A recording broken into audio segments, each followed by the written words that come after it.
Saat Imlek, kue keranjang wajib disajikan di atas meja atau altar untuk menyenangkan para dewa. Nah, kami akan ajak Anda untuk melihat bagaimana pembuatan kue keranjang di Tangerang.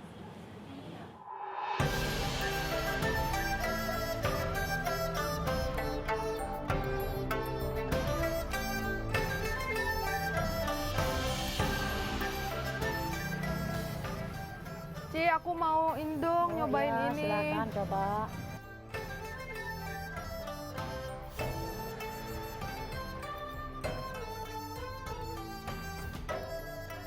Sip. Rasa manisnya langsung terasa saat saya mulai menggigit. Dan ini teksturnya kenyal dan begitu ditelan manisnya nempel di tenggorokan. Ya, inilah kue keranjang, kue yang hanya muncul setahun sekali, yaitu saat perayaan Tahun Baru Imlek. Nah, sekarang ini saya akan mengintip proses pembuatan kue keranjang ini. Oke, makasih ya. Ya, kembali. Ya.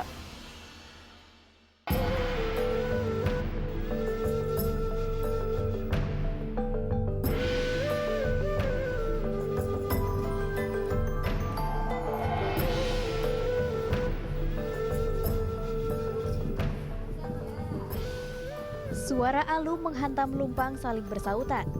Sejumlah wanita Parubaya sibuk menghaluskan beras ketan untuk dimasak menjadi kue keranjang.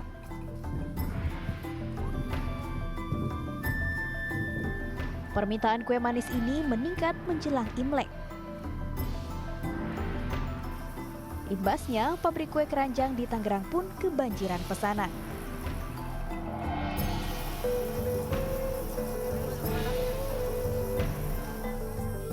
Pabrik milik Nyonya Lau ini telah berdiri sejak tahun 1962. Usaha ini sebenarnya dari tahun 1962. Mulanya mertua saya dulu yang bikin. Sekarang udah turun ke generasi ketiga yang dilanjutin sama suami saya. Kalau menurut para pelanggan sih ya, kalau kue di sini yang bikin bedanya itu teksturnya lebih lembut, terus sama warnanya lebih merah gitu. Untuk memenuhi pesanan, 400 orang karyawan dipekerjakan 2 minggu menjelang Imlek. Setiap orang memiliki tugas masing-masing. Karyawan pria bertugas mengolah adonan, sedangkan wanita menumbuk beras dan mengemas dodol. Membuat kue keranjang memang cukup memakan waktu yang panjang, mulai dari mengaduk hingga mengukus. Proses pembuatannya pun masih menggunakan cara tradisional. Awalnya beras ditumbuk hingga menjadi tepung dengan menggunakan lumpang dan alu. Tepung yang dihasilkan pun lebih halus daripada menggunakan mesin. Tahap berikutnya pengadukan. Tepung beras dan gula cair diaduk menggunakan mesin, lalu diletakkan ke dalam tong untuk difermentasi. Proses fermentasinya hingga 1 bulan. Gunanya, kue yang dihasilkan berwarna coklat sempurna. Dalam sehari, pabrik Nyonya Lau bisa menghabiskan tepung dan gula sebanyak 2 ton.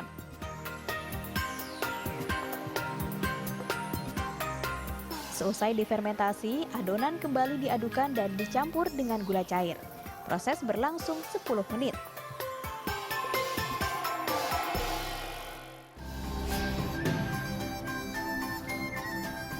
Di ruangan lain, sejumlah karyawan tengah sibuk melayukan daun pisang. Suasana di ruangan ini begitu pengap karena asap yang dihasilkan dari kayu bakar.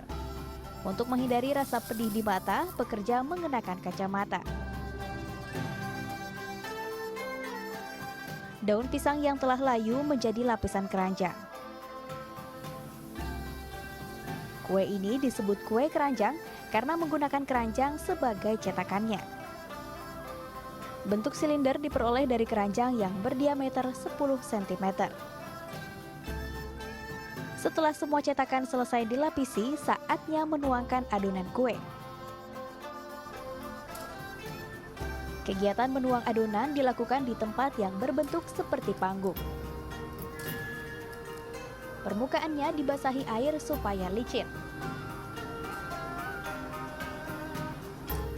Nah, beginilah aksi mereka saat menuang adonan. Permukaan yang licin membuat cetakan mudah digeser. Cetakan diisi adonan seberat setengah kilogram, kemudian disusun meninggi.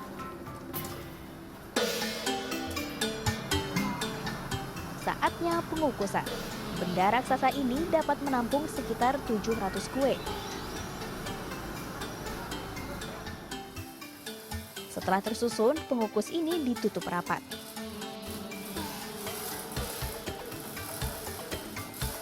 Butuh waktu 12 jam untuk mengukusnya.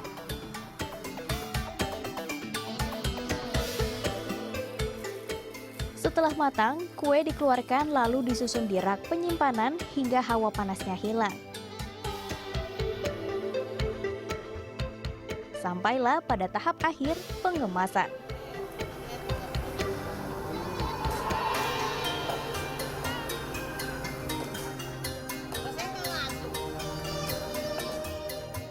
Aktivitas pembuatan kue keranjang di pabrik ini berlangsung dari pagi hingga jam 10 malam.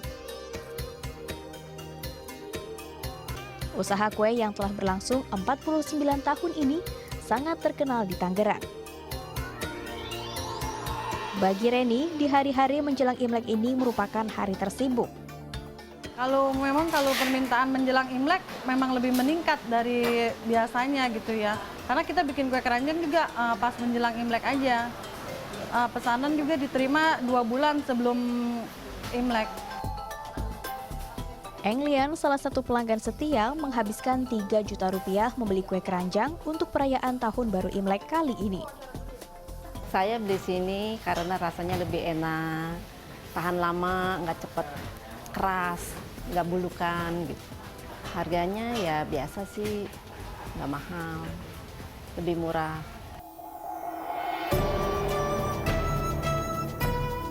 Kue keranjang bukanlah kue biasa, memiliki makna filosofis yang dipercayai secara turun-temurun. Pembuatan kue keranjang dipercaya sebagai meditasi. Jika dalam proses pembuatan kue ada gangguan dalam kesopanan, konsentrasi, dan tingkah laku, diyakini kue yang dihasilkan lembek, pucat, dan tidak bagus.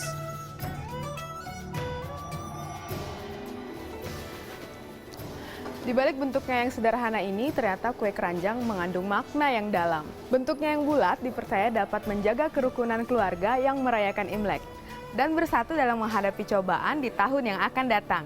Delviana Azari, Lutfi Evan melaporkan untuk NET.